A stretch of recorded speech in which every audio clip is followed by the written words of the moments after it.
But विवेक जी, ये जो पूरा का पूरा ऑपरेशन, जो मैंने सवाल रोहित जी से पूछा था, वो सवाल आपसे भी है कि बीजेपी ने शिवसेना भी तोड़ी, एनसीपी भी तोड़ी, सबको साथ लेकर आ गए, दो दो डिप्टी सीएम बन गए, ये सब कुछ हुआ। क्या उसके बावजूद भी कांग्रेस, जो ये बीजेपी गठबंधन ने महाराष्ट्र के अंदर कॉन्फिडेंट नहीं महसूस करी अपने आप को, जैसा कि मैंने अभी मूड ऑफ द नेशन का सी वोटर का सर्वे दिखाया? Unmute yourself. हाँ हाँ, BJP is low on confidence in Maharashtra, ये तो है।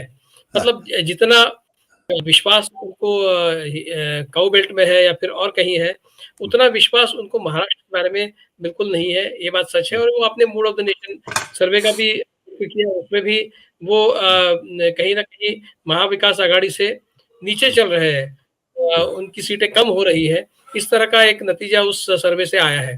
तो ये है कि इतना सब आपने अलग अलग पार्टियों को तोड़कर इतने सारे लोग अपने साथ जोड़ भी लिए हैं, लेकिन मुझे लगता है कि महाराष्ट्र जो है वो एक अलग प्रकार का स्टेट है।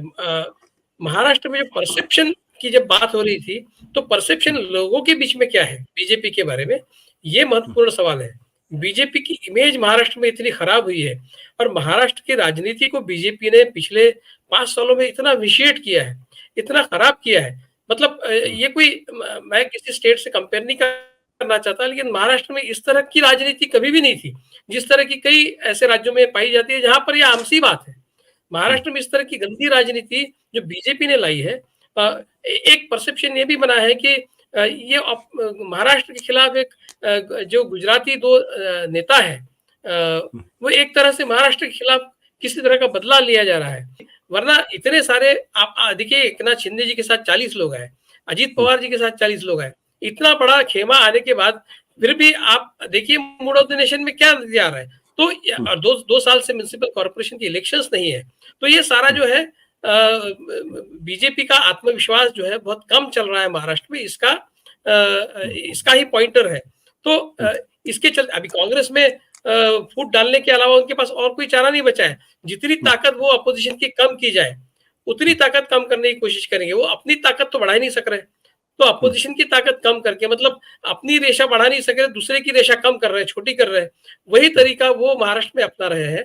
और मुझे लगता है कि महाराष्ट्र कांग्रेस से कम 8-10 लोग तो फिर से अशोक चव्हाण जी के साथ चले जाएंगे। आपको याद होगा जब ये नई जो सरकार जो बनी है, उन्होंने विश्वास दर्शक ठराव जो था उसका जब समय था, उस समय 11 लोग ट्रैफिक में अटक गए थे, ऐसा उन्होंने बहाना बनाकर वो वोटिंग के लिए नहीं आए थे। तो उस समय वो काफी बड़ी स्टोरी थी। तो वो जो सारे 11 लोग हैं वो आज भी संदेह के घेरे में है। वो हो सकते हैं कि उनमें से ज्यादातर लोग ये बीजेपी के साथ जुड़ जाए। बट विवेक जी, अगर अशोक चौहान के आने के बावजूद भी क्या महाराष्ट्र के अंदर जो बीजेपी का अपना जो टारगेट है, क्या वो पूरा कर सकते हैं क्या? कि जो उन्होंने 2019 में जो उन्होंने शिवसेना के साथ मिलकर जो अपने सांसदों की संख्या बढ़ाई थी, क्या उस टारगेट तक पहुंच पाएंगे साथ में लेके या नहीं? असली सवाल तो इसी बात को लेकर है।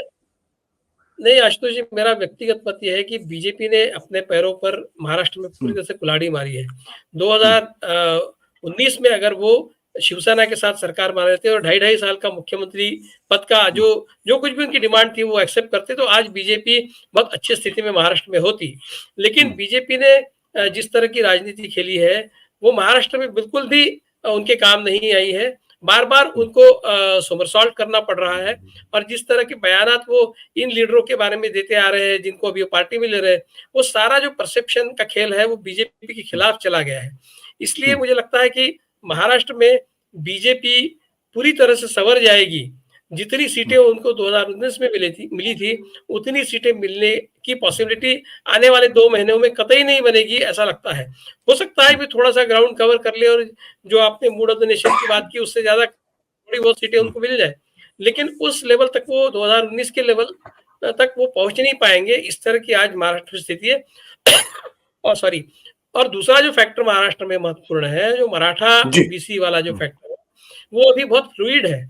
उसका असर क्या होगा, वो किस तरफ जाएगा, वो बहाव किस तरफ जाएगा, क्या वो एनडीए को फायदा पहुंचाएगा, क्या वो बीजेपी को फायदा पहुंचाएगा, इसका आज अंदाजा लगाना मुश्किल है।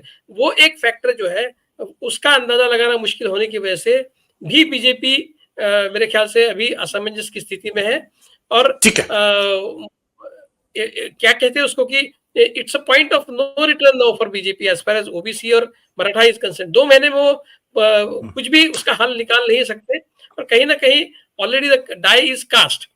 सत्य हिंदी का ऐप डाउनलोड करें गूगल प्ले स्टोर पर।